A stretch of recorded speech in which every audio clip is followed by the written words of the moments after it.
sponsor po namin sila, hindi lamang sa industriya, of course, member po ng church namin. Okay, syempre, happy birthday, Cristo.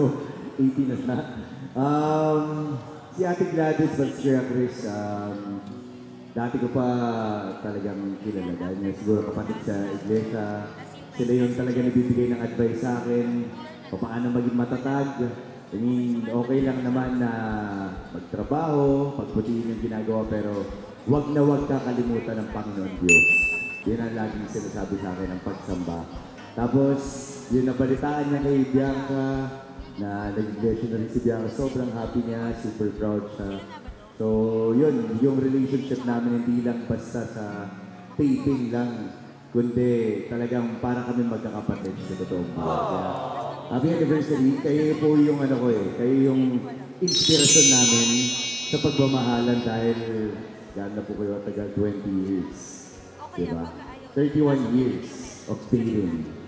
So, yun ang that's the goal. Kaya ko naman po mag-commit ng gano'n.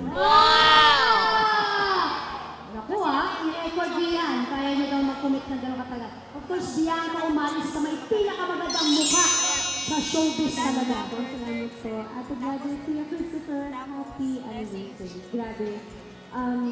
Actually, bago kami pumunta dito, napag-usapan namin ni Lulu na kayo ang totoong goal namin dalawa. Dating for 31 years and for being married for 20 years. Grabe. At isa sa mga pinakamalaking bagay na iniidolo namin sa inyo ay sa lahat ng taon ng pagkasama ninyo, kita-kita na ang sentro ng relasyon ninyo ay ang Ama.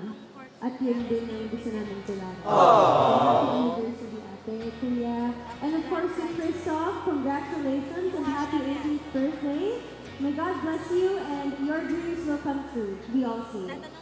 Gusto kong batiin si host Jam. Grabe, ganun na sobrang pinasaya po niya yung mga bisita po dito po sa celebration ng anniversary ni Kuya Chris pati ni Ate Gladys sa syempre birthday rin ng Cristo. So yun, keep it up and hopefully hindi pa ito yung uling beses na magkakasama tayo. God bless you. Ito tayo. Good job.